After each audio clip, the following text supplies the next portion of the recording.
Hello everyone and Happy New Year!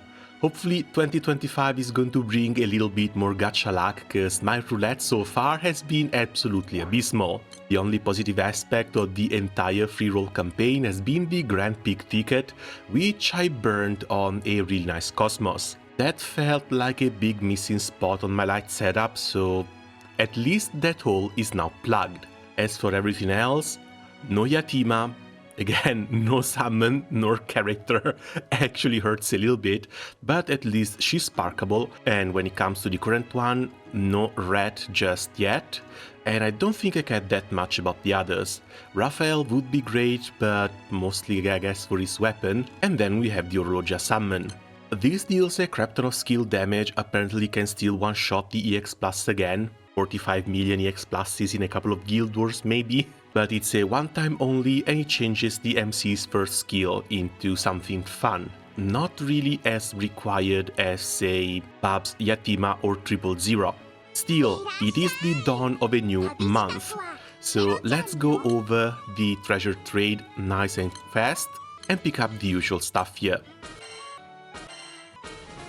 Rings and earrings, these are all going to be towards the Guild War preparation. Power-ups, oh nice, I can finally get one more Sunstone. Don't really have anything to use it on, but at the same time, stocking up on these is never a bad thing. I think they might go towards some Evoker 4th skill. Still have to decide. Now that the shopping is done, let's move over to checking out the Koregra. This should be mostly a recap for what went on the GB Fest 2024. So of course we start with the releases of the Zodiac as well as Yatima. I think I want my New Year resolution to be to not spend everything in every gacha anymore. Because at least when it comes to Granblue Fantasy, for the entire past year I haven't been able to spark. I've just been YOLOing here and there, and mind you, I did get extremely lucky in a couple of occasions, but at the same time, sparks are always such a nice event, like a little bit of a celebration, and I kind of want to go back to doing those. So 2025, no YOLOing, but 3 to 4 sparks. I'm going to have to try and make that happen, and one of them is likely going to be for Yatima. In January, we're going to get the 5-star cap for the Tigers, but sadly, no date here. Fingers crossed it's going to come in the first week or so they can help a little bit farming for the water stuff that we'll need later this month. Then what's next? Percival New Year skin, Horus New Year skin, Neon New Year skin. These are the last year skin coming into the permanent shop. Side story, this is the past all long sin. Sauna event part 2, February 12? That's a bit early to announce a rerun, isn't it? This one I'm really looking forward to. Finally, Dark gets some extra skill boost as well, and this is January 7th. Rise of the Beast and Playable Chillin'. One thing I'm really curious about is how this story is going to progress, cause it looks like everything revolves around Wanlong and his attempt to end his lifetime subscription. Usual run screen, and that's a weapon. Yeah, Koko will join by improving the new weapon Phantom Claw to the maximum level. Now, Rise of the Beast weapons haven't been all that great, especially after Magna 3 came out, but this should be another progression weapon.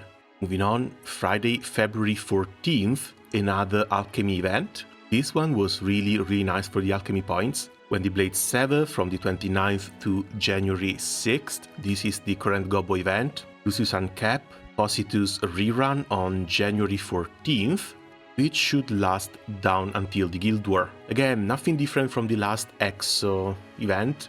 Moving on, the United Fight. Starting on January 22nd, enemy is of course going to be Fire, and this is going to be the Celestial Gun. Really looking forward to this one, because there's a couple of grids in which a gun would really shine.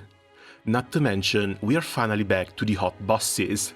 Item required for treasure exchange cannot be exchanged on this spot. Another little bit of a quality of life. This is really nice. Big rebalance for all of the Eternals coming in February. Again, no set date, but it will impact everyone. I do believe a few of them are still somewhat fine. Someone like 6, 7, Neon. Song got a pretty nice upgrade as well. I think the most impacted in here are going to be Trio, Uno, Quotre, likely Fifth as well. Maybe they're going to touch up on TN2, but I don't think this is going to be that big of a rebalance patch. Support skills, these have been added already on December 24th on 46 characters. Important things added to the title reward January 17th, adding a new important things related to the title. Oh, these are the passive buffs that we get for character collection.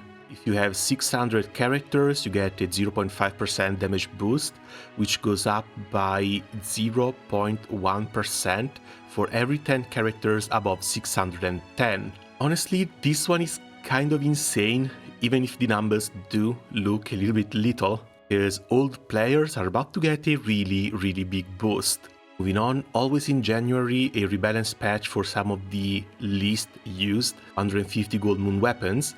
Some summons have been added to the subticks. Mainly Lucifer, Baha and Kaguya are the big ones in here. Starting on the new event, for the Unite and Fight, we're planning to implement improvement that will allow all players to draw the gacha in bulk.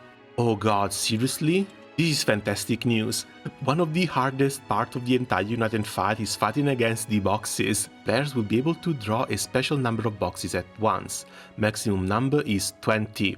I think I've been getting around 60 to 70 boxes every single Unite and Fight.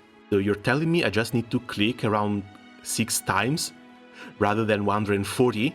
This is great news. This is really great news. New level to this year Academy. A reward for 8th rank will be something that will help you join the Eternals.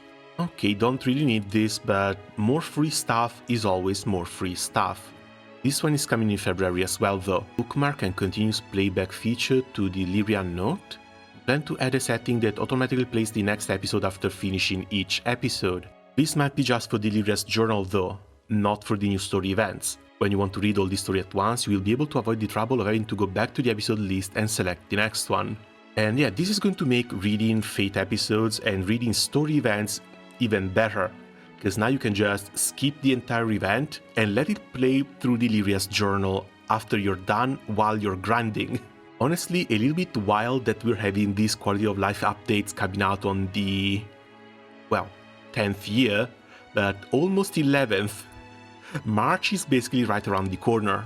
Negima Magister Negi Magi collaboration event, this is coming in April, and apparently this is a really old anime.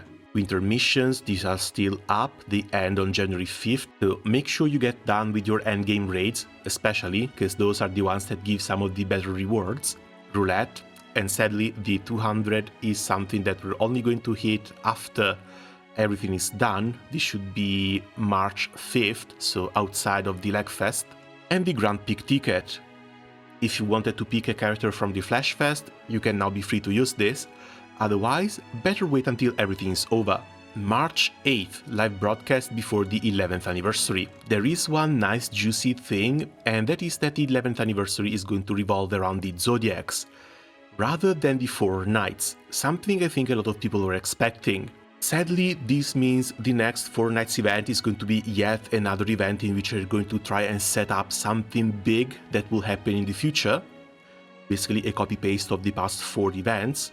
But at the same time, I'm really hyped about a Zodiac Anniversary event. I still hope they're not going to try and show us the horse design. It's a bit early for that, and when they've done it in other games like Dragalia Lost, yeah, that didn't really go well now, did it?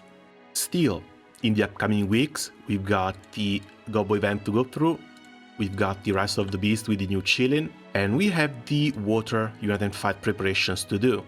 Something I honestly haven't even started. My water grid is still looking as bad as always. I barely started farming Levi Magna 3, so it's going to be a little bit of a deep dive into this element for the next little bit. On the bright side, when it comes to the characters, Doggo is likely always going to be there for Chagetech comps, and I'm expecting everything burst related to still revolve a little bit around Zeta, Gabriel, and Europa, since Europa just got her 5-star. Not to mention Paila. Let's not forget about her, like Cygames did for the entire past year. Farming wise, it's going to be mostly Leviathan Magna 3, I think I might want to burn a few bars on this thing as well, and one of the reasons why I'm looking forward to the Tigers Uncapped so much is so that they can help me farm Diaspora a little bit better, because without Olivia, that element actually hurts a little bit to play. I guess that's gonna be it for me for the moment. As always, thanks a lot for watching, may your 2025 be blessed with insane gacha luck, and see you guys around soon. Ciao!